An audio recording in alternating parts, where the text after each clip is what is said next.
bonjour.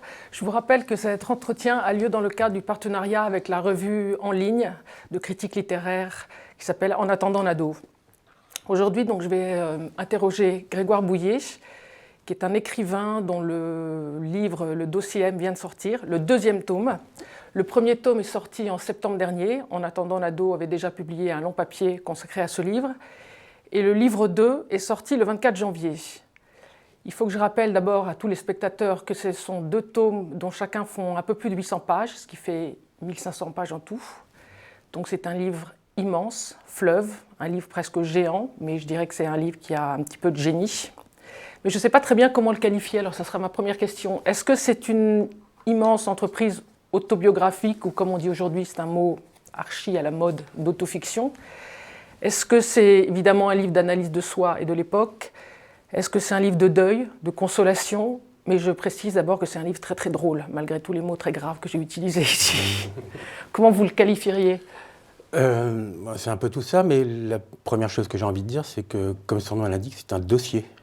Voilà, alors c'était une de mes questions, ça. Pourquoi ce terme? D'abord parce que, en tant qu'écrivain, enfin me lançant dans cette entreprise, moi j'ai besoin de m'inventer mon propre cadre narratif. Ouais. Évidemment, si vous commencez à écrire un roman, la forme romanesque et la forme roman a été fixée, on connaît un peu ses lois, ce qu'il faut faire, ce qu'il ne faut pas faire. Si c'est même une autofiction a un peu ses critères et tout ça, et moi j'ai juste besoin d'inventer la forme narrative qui va correspondre à l'histoire que j'ai pas racontée. Et le dossier, comme mon tout premier livre, était un rapport, mais rapport, ça veut dire aussi dire ce dont on a été le témoin. Enfin, Je rappelle oui, que votre premier livre, c'était Rapport sur moi. Voilà, c'est ça, c'était en 2002. Qui était un livre très court. Oui. Et donc la forme dossier a été la forme qui me permettait d'intégrer énormément de choses et de m'émanciper en tous les cas d'une loi narrative qui ferait qu'il y aurait une linéarité, on part d'un point A, il se passe des événements et on arrive à un point Z. Là, la forme dossier me permet d'intégrer énormément de pièces au dossier. D'accord. Ouais. Et j'ai aussi envie de dire qu'à la fin du livre, on comprend que dans le mot dépression, il y a le mot dossier, par exemple. Oui, ça, entre autres. Oui, je me souviens. Après, moi, je me suis posé une question, mais qui est toujours en rapport avec la longueur du livre, c'est concrètement, quotidiennement, comment vous avez fait, combien de temps ça vous a pris? Parce que je suis impressionnée par la discipline, le travail, la constance que ça représente. Et quelle est la nécessité aussi, pourquoi vous vous dites un jour, je vais raconter ma vie? Ma vie qui est quand même superficiellement ma vie amoureuse. Évidemment, c'est beaucoup plus que votre vie amoureuse. Oui, en fait, j'ai pas du tout le sentiment de raconter ma vie, mais pas une seule seconde. Ouais. Ce que je raconte, ce sont des choses qui se sont produites dans la réalité et qui me sont arrivées, mais ce n'est pas la raison pour laquelle je dirais je vais raconter ma vie. C'est les choses qui sont arrivées, en particulier une histoire d'amour, mais aussi un suicide, voilà, il y a l'époque. Tout ça demande à être raconté. Dans ce sens-là, ce n'est pas une autofiction. Enfin, moi, je ne considère pas du tout que c'est une autofiction. Oui, non, mais moi non plus. Juste là, comme une espèce de journaliste très gonzo, c'est-à-dire qu'il est le point de vue à partir duquel les événements sont rapportés sont expressément affirmés et assumés. C'est-à-dire que c'est le point de vue, c'est le mien, on va dire, mais c'est à partir de ce point de vue où tout peut être déployé de ce qui arrive dans la réalité. Oui. Et j'insiste sur cette histoire de point de vue parce que c'est un peu un gimmick que je me suis formulé. Je ne sais pas si vous vous rappelez l'affiche de Germinal, le film Germinal. Il y en a eu plusieurs, oui. Non, mais celui avec Renault. Bon, bref, en tous les cas. Et l'affiche, elle était géniale parce qu'on voyait, donc sur les murs du métro et de Paris, on voyait tous les mineurs en révolte avancer directement vers le spectateur qui regarde l'affiche. Et donc on les voit, c'est une belle image de la révolte. Enfin, on comprend tout de suite que ces mineurs sont en révolte, Lantier en tête, donc Renault, etc. Et en fait, quand on réfléchit à la question du point de vue, quand on regarde cette image, pour se retrouver en face de mineurs en grève qui avancent vers vous, il faut finalement se trouver du côté des flics. On n'est pas avec les mineurs. Donc la question du point de vue, c'est une question éthique, c'est pas juste une question formelle. Vous êtes votre propre flic ? Non, justement pas. C'est-à-dire que j'essaye d'être... Alors le problème, par exemple, pour une affiche de Germinal, c'est Alors, d'accord, si ce n'est pas le point de vue des flics, montrer la révolte du point de vue des flics, c'est quand même assez pervers. Donc, qu'est-ce qu'il faudrait? Montrer le point de vue des mineurs, mais les mineurs, qu'est-ce qu'ils voient? Ils voient des flics, donc ce serait quoi l'affiche de Germinal? Une armée de CRS en face d'eux, donc ça ne va pas.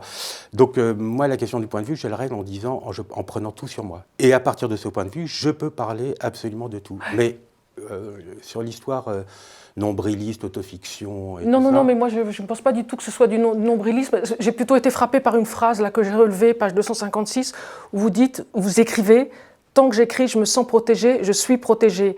Donc moi, j'ai vu une forme d'écriture discipline, mais une forme d'écriture aussi de protection. Mais c'est en même temps un peu paradoxal parce que je comprends très bien pourquoi l'écriture peut protéger. En revanche, la publication, je ne suis pas sûre qu'elle protège parce que publier, c'est se mettre à découvert et à nu. Et c'est ce dont vous parlez à la fin du livre, quand vous parlez du mail de rupture que vous avez envoyé à S, qu'il a intégré dans une installation d'art contemporain, et vous vous êtes trouvé mise à nu. Donc il y a une différence entre écrire qui protège et publier qui déprotège par excellence, parce qu'on est complètement à découvert. Ce sont absolument deux choses différentes. Moi mon truc, ça a été de l'écrire. Ma joie, quand je suis rentré dans cette aventure d'écriture... Qui a duré combien de temps? Alors, je me suis arrêté, alors c'est toujours un peu flou, et de toute façon, moi j'ai des problèmes avec le temps, mais je me suis arrêté sur une idée, 5 ans, on va dire 5 ans. Ah, pas plus? Non, mais 5 ans tous les soirs en rentrant de mon travail, puisque je travaille. Mais de quelle heure? Excusez-moi, je suis très très terre à terre, mais de quelle heure à quelle heure? En gros, une fois que je me suis occupé de ma fille, que j'ai mangé, que j'ai regardé une connerie à la télé pour me délasser, on va dire 10 heures, de 10 heures à 2-3 heures du matin, tous les soirs, week-end compris. Mais ce n'est pas une discipline, comme vous semblez croire. Oui, non, je comprends, d'accord. C'était un plaisir. À un moment donné, je suis rentré dans quelque chose qui est une espèce de folie, d'ailleurs, qui fait que ça m'a complètement habité. Cette histoire littéraire m'a habité. Non pas l'histoire que j'avais racontée, mais parce que j'ai écrit un livre. Je n'ai pas écrit un texte qui est devenu un livre. Ce n'est pas, il a été pensé, structuré comme un livre. Et donc, après, je prends le métro, j'y pensais, je notais des trucs en me disant, voilà, etc. Et ça, c'est dans ce sens-là, parce que cette histoire était importante pour moi, parce qu'il me semblait que j'avais des choses à dire et que ces choses méritaient d'être... Comment vous différenciez ça d'un journal? Parce que ce n'est pas non plus du tout un journal. Non, c'est pas du tout, il n'y a pas d'entrée de journaux. Et justement, je voulais vous interroger sur la structure. Donc, ça s'appelle un dossier. Puis dans le dossier, il y a de grandes parties. Et dans les parties, il y a ce que vous appelez des niveaux. Et je dois dire que ce qui est très réussi, c'est que l'attention du lecteur, évidemment, il y a des moments où elle flanche. Je ne vais pas vous dire que le lecteur du livre est toujours dans un état de tension maximale. Il y a des moments où on pique un peu du nez. Mais vous avez l'art de relancer la machine, de relancer l'intérêt en parlant, pas tellement de vous finalement, mais de l'époque. Et est-ce que vous êtes conscient de ça? Est-ce que vous avez consciemment structuré, intégré des niveaux, retravaillé pour susciter cet intérêt, pour le maintenir, pour le cultiver? C'est dans ce sens-là que je dis que c'est un livre. C'est-à-dire que moi, j'ai un certain nombre de choses à dire, j'ai un certain nombre d'épisodes à raconter qui ont eu lieu et dont je fais l'analyse, le décryptage aussi affectif, enfin en tous les cas en termes de retentissement sur le narrateur, on va dire.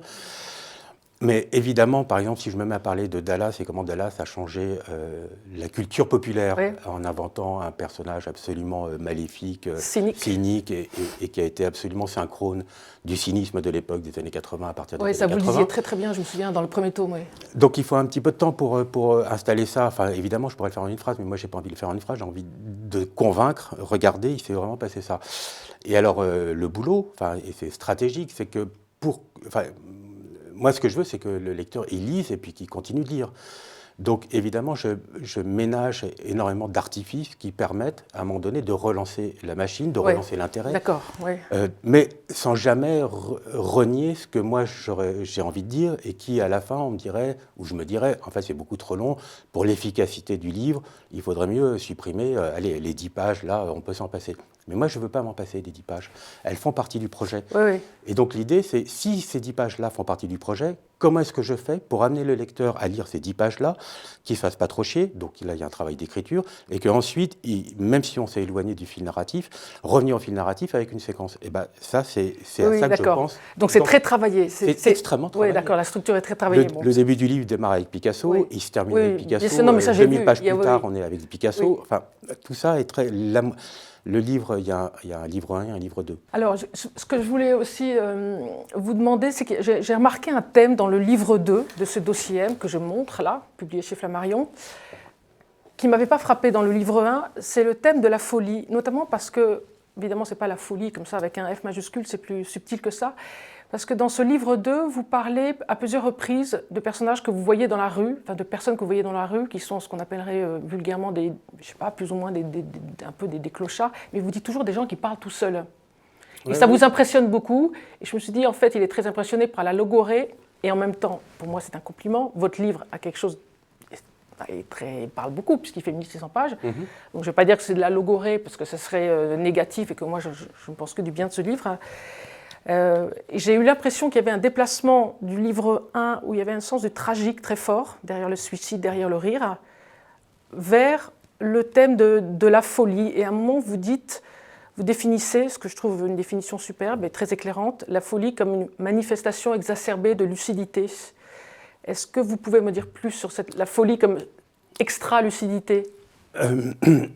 D'abord, moi j'ai quelques accointances personnelles avec la schizophrénie, par exemple. Enfin, voilà, ce sont des choses qui m'arrivent. Et plus que la logorée, ce qui me touche, m'émeut, et dans lequel je me reconnais ou me projette, en tous les cas, c'est la solitude. C'est-à-dire des gens dans le métro, mais il y a aussi le cas de cette petite vieille qui prend tous les visages des gens qui passent dans la rue. C'est une séquence incroyable, voilà. Et en fait, ce qui me touche, parce que je me reconnais avec quelque chose qui m'appartient ou que je sens en moi aussi, cet état de solitude qui fait qu'il n'y a plus personne à qui parler, absolument plus personne. C'est-à-dire que ni votre entourage, ni la société, il n'y a plus personne à qui parler. Donc vous pensez que c'est propre à notre époque ? Enfin, je ne sais pas, je cite un chiffre à un moment donné sur 30... Alors, je vais dire des bêtises, donc pardon, il faudrait retrouver la référence, mais 34% des Français se sentent seuls, se disent seuls. Donc il y a une solitude qui est certainement contemporaine, qui n'est peut-être pas la même que celle du XVIIe ou du XIVe siècle, mais en tous les cas, il y en a une qui existe aujourd'hui avec ses propres critères, et dont les manifestations sont, par exemple, des types qui sont tout seuls dans le métro, et tout le monde a vu ça. Tout le monde les voit, ces gens qui se mettent à invectiver, ils sont voilà, et parce qu'il n'y a plus personne. Il n'y a plus personne à qui parler. Ça m'a beaucoup frappé. Alors, c'est plus tout à fait de la folie, mais vous êtes extrêmement, enfin, vous avez une sensibilité très très vive donc à la solitude de ces gens, mais aussi, j'allais dire, à la laideur du monde que je dirais, concentrée dans le supermarché, chez Monoprix. Il y a une séquence où vous êtes chez Monoprix et il y a la musique de ce chanteur qui s'appelle Pharrell Williams qui devient atroce, ça s'appelle Happy, je crois, qui devient d'une laideur et d'une oppression absolue. Et je me suis dit, et je trouve que vous exprimez cette laideur, le supermarché dans lequel on vit en permanence quand on est dans les grandes villes. Je pense que parmi toutes les motivations qui font qu'on écrit un livre, et je dis bien un livre, pas juste l'histoire, il y a le sentiment d'une nécessité de la résistance. Il y a une guerre à mener. Voilà, une guerre à mener. Et il ne s'agit pas juste de mener une guerre contre tel truc qui me déplaît ou tel truc, chacun a le don d'identifier comme ça dans son monde. Il y a une des filles que vous rencontrez qui le dit là, qui s'énerve contre Lucchini. Voilà, c'est ça. Elle s'énerve contre Lucchini. Je rencontre un certain nombre de femmes dans le tome 2, et effectivement, tout le monde a comme ça identifié dans le monde quelque chose qu'il ne supporte pas. Alors il y a quelqu'un, c'est les postiers, parce que le courrier... C'est drôle, parce que c'est très vrai. Et quelqu'un, c'est Fabrice Lucchini, effectivement. Et donc le livre est une espèce de combat pour essayer de réhabiliter, en tout cas de se réapproprier une intériorité qui est extrêmement malmenée et qui se dilue dans sa propre représentation, pour citer Debord, par exemple. Ouais. Alors, vous parlez, il y a ça, il faut que je le précise aussi, parce qu'il y a un personnage, enfin un héros, ou un anti-héros, je ne sais pas, qui revient, qui est un navigateur que je ne connaissais pas, j'avoue, anglais, qui s'appelle Donald Crowhurst, que vous appelez Don dans le livre.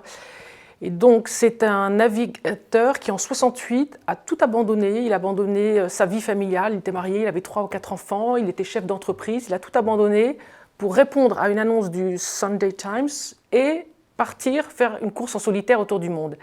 Cet homme a disparu. Alors, je vois bien qu'il vous fascine, et il est fascinant, parce qu'on ne sait pas très bien comment il est mort, s'il a disparu, s'il s'est suicidé, il a écrit un journal. Parlez-en un petit peu, parce que c'est assez passionnant. L'histoire, on peut la raconter du point de vue de Donald Crowhurst. Donc, mais moi, ce n'est pas ça qui m'a le plus intéressé. Le livre essaye de rendre compte, c'est dans ce sens-là que ce n'est pas une autofiction, dans ce sens-là, c'est essaye de rendre compte de l'imagination de la réalité. C'est-à-dire à quel point la réalité n'arrête pas de dépasser la fiction. Et tout le monde est d'accord avec ça. La réalité dépasse la fiction, tout le monde va le dire. Mais alors, ça pose un problème quand on écrit. C'est-à-dire que j'ai écrit une fiction, oui, mais si c'est pour que la réalité la dépasse, je suis déjà en deçà, en termes de fiction ou de roman, je suis déjà en deçà de ce qui se passe et que l'on constate et que chacun sait. Alors du coup, les romans, ils deviennent un peu inoffensifs dans cette histoire-là. Parce que le vrai roman, c'est celui de la réalité, de la vie telle qu'elle existe pour de vrai. Et voilà. Et moi, ça m'amuse le jour où j'ai découvert que Virgile, le grand Virgile, se promenant, est mort parce qu'un aigle passant au-dessus de lui, ayant chopé une tortue, l'a laissé tomber sur sa tête et il est mort. Donc le grand Virgile meurt. Et ça, c'est l'imagination de la réalité. Et l'histoire de Donald Crowhurst, c'est le Sunday Times organise la première course autour du monde, le Vendée Globe. Ah, c'était la première la toute première. C'était en 68. Hein. En 68, grande année par ailleurs. Grande année par ailleurs, qui revient souvent dans votre livre. Mais voilà, donc il y a la première course autour du monde en solitaire. Et à l'époque, c'était 9 mois, c'est-à-dire qu'il n'y a pas de balise à gauche, il n'y a rien. Les mecs, quand ils partent tout seuls sur des petits bateaux qui font 14 mètres. Et c'est 9 mois d'inconnus. Voilà. Et il se trouve que Moitessier, l'immense navigateur Moitessier, qui est une grande figure... Bernard Moitessier, gagne la course, arrive en tête, et au moment où il va franchir la course, il dit « mais c'est tellement dérisoire de faire une course là-dessus ». Et alors qu'il est le vainqueur, il dit « moi je me casse, ciao les gars, j'en ai rien à foutre de votre... » Il abandonne au dernier moment. Il abandonne. Donc le vainqueur qui abandonne, ça c'est quand même la classe. J'allais dire, je connais personne. C'est l'héroïsme suprême. C'est l'héroïsme suprême. Évidemment, quelqu'un qui abandonne, qui est le dernier, ça n'a aucun sens. Mais celui qui gagne, qui est le meilleur navigateur à l'époque, qui a franchi les 4 caps, le Horn et tout ça, et qui dit, en fait, c'est dérisoire votre histoire de course, et qui se barre. Et à l'autre bout de la chaîne, il y a Donald Crowhurst, anglais, ingénieur, et qui s'improvise aventurier, parce que quand il était gamin, il a lu Rudyard Kipling, et que lui aussi, il a des rêves de grandeur, d'héroïsme, de faire quelque chose de sa vie. Et il se lance dans cette aventure avec un rafio de son invention, qui prend l'eau, mais dès les premières semaines, il prend l'eau, et sa cale est noyée, tout ça. Et il commence à se dire, mais comment je ne vais jamais passer les 40e rugissants. Je ne vais pas rentrer dans tous les détails, mais il a signé un contrat qui fait que si jamais il renonce, il est ruiné, on lui saisit sa maison. Ah oui, d'accord, donc il ne peut pas. Il met toute sa famille sur la paille et tout ça, donc il ne peut pas rentrer la queue entre les jambes en disant désolé, parce qu'il va être ruiné, et il ne peut pas affronter les 40e rugissants parce qu'il est persuadé qu'il va mourir. Enfin, il a une chance sur 2 de mourir. Et là, l'imagination humaine dit qu'il va inventer son voyage. Donc il commence à envoyer des câbles en disant « là j'ai fait 243 000 ». Ah oui, donc il invente. Donc il va se planquer dans un coin au large du Brésil et il envoie des câbles. Et là commence une sorte de folie, c'est-à-dire qu'il chope toutes les stations météo pour inventer le voyage vraisemblable qu'il aurait pu faire. Pour dire, alors si j'ai fait 243 000, donc ça veut dire que je suis au large du Venezuela et tout ça. Évidemment, lui, il ne cherche pas à voler la victoire. Il cherche à voler la défaite, ce qui est un concept tout à fait incroyable. Tout est renversé. Tout est renversé. Et le problème, et c'est là où l'imagination, la réalité a vraiment été assez dégueulasse avec lui, c'est que Moitessier, jamais vu, le vainqueur, il se barre. Le deuxième, et la mer casse tous les bateaux, et à la fin, ils ne sont plus que 3. Il y en a un qui casse, il se retrouve deuxième. Et il dit, donc c'est celui qui est juste avant lui, c'est Tetley, et Tetley, il lui dit, il envoie des câbles en disant non, mais de toute façon, j'ai aucune chance de doubler Tetley et tout ça, surtout, et puis il fait exprès de naviguer un petit peu en zigzag et tout ça. Mais Tetley, il ne le croit pas, et Tetley, il fonce, et il casse son bateau. Et Donald Crowhurst, le malheureux Donald Crowhurst, se retrouve premier. Et tous les événements ont concouru à une défaite absolument incroyable de cet homme qui, effectivement, après, on a retrouvé son bateau, il n'était plus dessus. Mais donc, en fait, il a laissé toutes les preuves de ça. Il est sans doute mort en mer. Oui, ou alors il se cache quelque part, ce qui serait fabuleux. Oui. Mais a priori, et ce qui est aussi remarquable, c'est que c'est pour ça que moi je développe l'idée qu'en fait, il n'a pas cherché à tricher, il a cherché à voler la défaite, il a puisé dans ses ressources imaginaires et d'ingénieurs pour reconstituer le roman fictif de sa circumnavigation. Alors il y a d'autres, évidemment, il y a d'autres séquences très très différentes, et là je voudrais vous poser quelques questions sur une séquence, et quand je dis séquence, là je précise ça aux spectateurs, c'est pas 2 pages, mais c'est 5, 10, 15, 20, 25 pages, parce que c'est un livre très long, les 2 tomes. C'est la séquence fille et la séquence site porno, qui est complètement grand guignolesque, un peu atroce par moments. Et là, ensuite, il y a cette espèce de bal des débutantes très désopilant où les filles se succèdent les unes après les autres. Et vous concluez de façon très inattendue, parce que vous dites que finalement, nous vivons une période où la misère sexuelle est sûrement celle qui a le plus reculé, alors que le cliché, c'est de dire que nous vivons une grande période de misère sexuelle. Et vous dites exactement le contraire. En fait, vous reconnaissez que nous jouissons aujourd'hui, là, en 2017 ou en 2000, d'une forme de liberté sexuelle qui n'a jamais existé, même pas dans les années 70, alors qu'on dit toujours que dans les années 70, c'était fabuleux. Et il y a une deuxième reconnaissance de cette liberté, mais aussi de tout ce que les filles, vous, quand je dis vous, c'est le narrateur du livre, je ne sais pas si c'est vous ou je, vous ont apporté. Vous dites, ces amours me permirent de survivre, ce n'est pas rien, c'est tangible. Parce que c'est quand même l'histoire d'un chagrin amoureux, de quelqu'un qui ne se remet pas de la disparition de M qu'il aimait. Alors, est-ce que ce livre, dans ce sens-là, est une sorte de monument aux vivantes, c'est-à-dire à toutes ces filles qui ont permis au personnage de se remettre? Alors, pour préciser les choses, le livre 1, c'est la rencontre du narrateur avec une jeune femme sur son lieu de travail. Il y a plein d'obstacles, elle est fiancée, elle vient d'un autre milieu social, etc. C'est la fameuse M. Donc, et alors, à la fin du livre 1, l'histoire n'aura pas lieu. Le narrateur n'a même, avec cette jeune femme, jamais couché avec. Enfin, ils n'ont qu'une tension érotique extrême, mais qui était au-delà d'ailleurs de l'érotisme. Mais voilà, l'histoire n'a pas lieu. Et le narrateur, à la fin, quand ils sont séparés et que l'histoire est terminée, l'histoire avec cette M est terminée, le narrateur envoie, et c'est là où on rejoint un petit peu la folie, entend dans sa tête 10 ans et il comprend qu'il va en prendre pour 10 ans. Voilà. Mais 10 ans à se remettre de cette séparation. Et alors moi, ça m'a toujours amusé.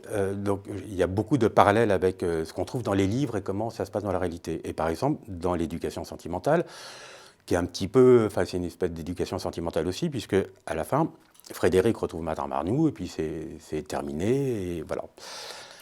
Et ça se termine, et Flaubert écrit « Il connut d'autres amours et la mélancolie des paquebots ». Et c'est quoi ces autres amours? Et moi, j'ai très souvent entendu, et même lu, des gens qui disaient bah, « Attendez, on a eu un grand amour, et puis les autres, ça vaut que dalle, quoi ».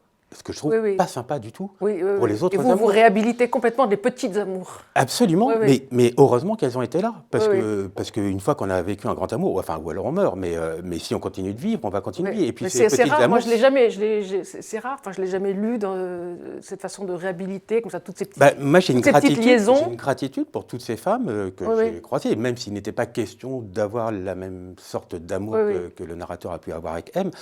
Il n'empêche que heureusement qu'elles étaient là, et c'était génial. Et donc, paradoxalement, le malheur désinhibe. C'est-à-dire que le livre 1, on pourrait dire que c'est un livre sous sérotonine. Donc la sérotonine, c'est la molécule du bonheur. Non, mais c'est très rigolo. Le livre 1 sous Prozac. Non, il n'est pas sous Prozac. Non. Je vais vous dire, la sérotonine, c'est la molécule du bonheur. Et elle est antagoniste avec la molécule du plaisir, qui est la dopamine. C'est-à-dire que dans nos neurones, ils peuvent recevoir un seul neurotransmetteur à la fois. Et donc c'est ou bien la sérotonine, ou bien la dopamine. Les deux, c'est pas possible. Sous-entendu, nous ne pouvons pas être heureux et en même temps avoir du plaisir. Il y a une sorte de hiatus biologique. On n'est pas forcé de croire à la biologie ou de penser que nous sommes que liés à nos hormones. Il n'empêche que, voilà, donc le livre 1, c'est l'état amoureux du narrateur. D'accord. Jusqu'à la fin. Et donc ça, c'est le livre sous sérotonine.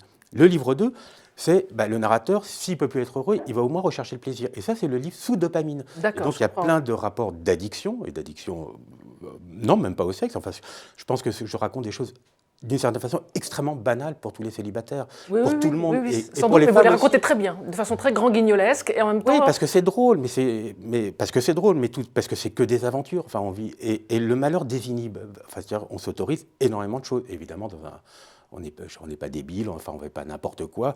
Il y a toujours une façon de représenter, enfin moi j'essaie de combattre beaucoup les représentations communes que l'on a, les idées toutes faites. Et alors voilà, après le premier amour, on est malheureux peut-être une semaine, et puis on reste sous la douche, et ça s'appelle de la douleur. Mais la vie, elle continue, et elle nous embarque forcément. Et donc à un moment donné, on se remet à vivre, on se remet à rencontrer des gens. En tout cas, on peut aussi rester dans une douleur et puis ne voir personne. Il y a aussi des gens, c'est peut-être plus féminin d'ailleurs, d'un moment donné de couper court. Mais moi, en tous les cas, je suis plutôt allé dans les bars, je suis plutôt picolé, je suis plutôt rencontré des femmes. Oui, mais ça vous le dites très bien.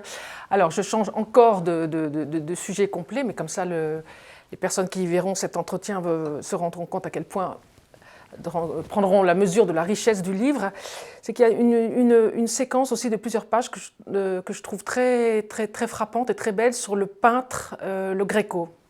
Et vous dites d'ailleurs « J'aime le Gréco comme j'aime Miles Davis ou Jimi Hendrix ». J'adore la comparaison parce qu'elle est complètement inattendue. Non, mais elle est juste parce qu'ils sont tous dans la distorsion. Oui, et vous le dites. La dilatation et la distorsion. C'est ça le lien entre les deux.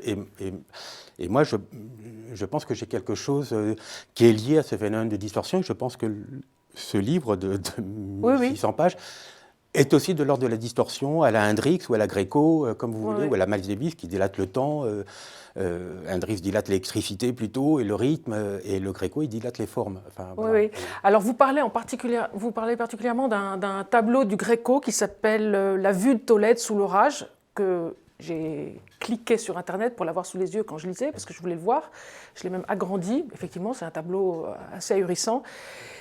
Et vous expliquez que ce tableau a été analysé par des rayons scientifiques et qu'on a découvert que derrière, il y avait en fait une crucifixion qui avait été effacée. Et donc vous essayez de savoir pourquoi, de vous mettre à la place du Gréco, pourquoi il aurait effacé cette crucifixion. Et alors là, je voudrais lire un passage parce que je trouve que c'est génial ce que vous écrivez. C'est page 1596 et vous dites « Que lui passa-t-il par la tête ? Dans quel état si bizarre était-il pour s'emparer d'un chiffon, l'imbiber d'essence de térébenthine et l'un après l'autre commencer à effacer les apôtres, l'un après l'autre supprimer de la toile les donateurs à qui il avait donné l'aura des apôtres. Et ce faisant, ce n'est pas seulement le travail qu'il avait accompli qu'il raya de la surface, mais tout le pouvoir temporel qu'il répudia d'un coup de chiffon, les saintes gueules des notables, leurs joues blêmes ou replètes, on les imagine d'ici, pas besoin de remonter le temps, ce sont les mêmes aujourd'hui en d'autres habits, en d'autres grimaces, en d'autres commandes d'un coup de chiffon. Et quelques lignes plus loin, vous dites « Ce n'est pas rien d'effacer la figure du Christ d'un coup de chiffon ». Non, mais moi je parle de résistance oui. Au monde, aux représentations qui nous figent, aux idoles. Enfin, c'est un cas absolument emblématique de ce que Marx disait. Il y a beaucoup plus d'idoles que de réalités dans le monde. Et ce qui se passe dans cette toile du Gréco, c'est qu'au début, il devait peindre une crucifixion, c'était une commande. Donc il peint sa crucifixion et elle est parfaite. Et il est à la fin de sa vie et quasiment à la fin de son œuvre. Enfin, voilà. Et qu'est-ce qui se passe dans sa tête? Pourquoi il se met à effacer les apôtres, le Christ? Il se retrouve devant une béance. C'est-à-dire, qu'est-ce qu'on fait une fois qu'on a détruit la représentation qui sous-tend la réalité dans laquelle on vit, la réalité sociale? Et là, et c'est pour ça que je parle de cette histoire-là, qu'est-ce qu'il voit? Qu'est-ce qui reste sur sa toile? En fait, dans le fond du tableau, derrière la crucifixion, il y avait Tolède. Il y avait les contreforts de Tolède. La ville de Tolède où il vivait. Et il n'invente pas autre chose. C'est-à-dire qu'il n'est pas en train de se dire, alors par quoi je vais pouvoir remplacer cette idole-là par une autre idole? Pas du tout. Il se dit, mais il y a un truc qui était là. Il y avait un arrière-plan méprisé, puisque c'est l'arrière-plan, et c'est ce qui est dans la lumière est à l'avant-plan. Et il dit, mais cet arrière-plan-là, en fait, c'est ça qu'il faut peindre. Ça devient une évidence pour lui. Ça devient une évidence. Il découvre ce que le tableau cachait, en fait, et ce qu'il occultait, mais de manière mentale et intellectuelle, parce que c'était les codes de son temps. Il y a un avant-plan, un arrière-plan. Et il dessine, il peint, donc il prolonge le contrefort, et ça devient le tableau. Et évidemment, il inscrit cette subversion-là dans son tableau en faisant un orage, comme jamais Jean de Tolède n'a vu un orage comme ça au-dessus de la ville. Mais ce geste intellectuel, ce geste artistique, il a eu lieu. Et ça, c'est absolument prodigieux. Non, je suis d'accord, c'est très impressionnant. Donc, je vous conseille de lire au moins ce passage. Maintenant, parce qu'il faut qu'on avance, je voulais revenir, pas revenir, mais venir sur la fin du livre. Finalement, vous dites, vous arrivez à une forme de sortie, vous arrivez à surmonter la douleur de cette séparation de M. Mais vous utilisez... En élucidant qui aime. C'est-à-dire que oui. Le livre 2, et je savais évidemment ce que j'allais écrire, mais le livre 2, il est là pas seulement pour rendre hommage à tous les autres amours qui nous permettent de continuer de vivre et d'éprouver des sentiments, même des amours, enfin des états amoureux, mais il est là aussi, le narrateur, chemin faisant, va découvrir pourquoi il est tombé amoureux de cette M. Oui. Et là, par exemple, on ne saura jamais pourquoi Frédéric est tombé amoureux de Madame Arnoux.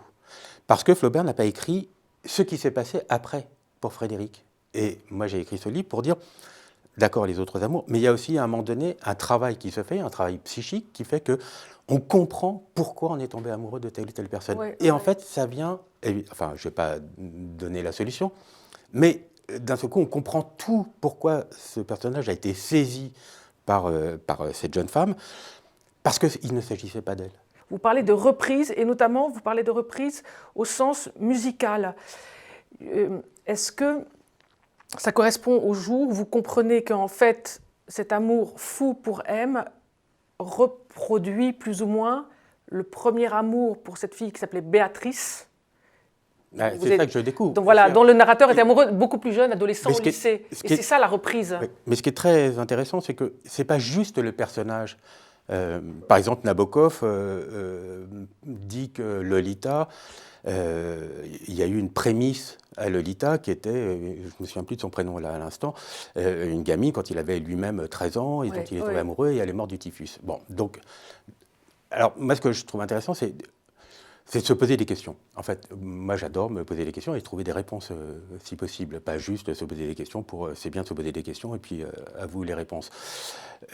Là, le narrateur découvre que le personnage de M doit tout à un amour qu'il a eu, à une émotion qu'il a eue quand il était lycéen. Mais ce qui est beaucoup plus intéressant, c'est que cette histoire de M a complètement reproduit les conditions dans lesquelles le narrateur, quand il avait 13 ans, est tombé amoureux. C'est-à-dire que ça se passe sur un lieu de travail, et là c'était à l'école, donc avec une contrainte de ne pas dire, de cacher, etc., où chacun rentrait chez ses parents, elle rentrait chez son fiancé, etc. Et donc il y a tout un environnement qui fait que névrotiquement, enfin, il y a une base névrotique, évidemment, au sentiment amoureux, et c'était très rigolo de faire surgir ça pour dire cette histoire d'amour pendant le livre 1, où vraiment le personnage de M a été incroyable et tout ça, en fait, il tenait à quelque chose de beaucoup plus ancien. C'est-à-dire que, enfin, il y a un moment que j'aime bien, c'est qui sommes-nous pour espérer que quelqu'un tombé pareillement d'un vagin mortel comme nous, puisse nous trouver un peu, beaucoup aimables ou tomber amoureux de nous. Au nom de quoi? Donc il faut forcément qu'on y mette du sien. Et c'est ce du sien, ce niveau individuel des choses que moi, enfin voilà, dans cette histoire-là, quand ça m'est apparu, c'est absolument génial, à tel point que les initiales correspondent. Et ce dont je me suis rendu compte à l'écriture du livve. C'est ça qui est rigolo. Que les initiales correspondent, c'est-à-dire que Béatrice M, et en fait M, son véritable nom c'est MB. Ces deux tomes font 1700 pages en tout, et c'est que vous arrivez à recréer des liens, des réseaux, et les choses font sens. Moi, je cherche du sens, mais le sens surgit. C'est pas moi qui ai inventé. Enfin, vous avez quand même beaucoup travaillé, beaucoup écrit pour qu'il surgisse. Oui, j'ai écrit. En fait, j'ai découvert à la page 1400. Voilà, donc il y avait 1400 pages de travail quand même avant. Oui, mais c'est d'abord c'est un plaisir, et ensuite. Mais c'est un plaisir pour le lecteur aussi. Et ensuite de tomber là-dessus, je dis mais merci mon Dieu. Enfin, je suis récompensé de mes efforts parce que c'est juste fabuleux, quoi. Merci beaucoup en tout cas d'avoir joué le jeu et de vous être prêté à cet entretien pour le deuxième livre de ce dossier M.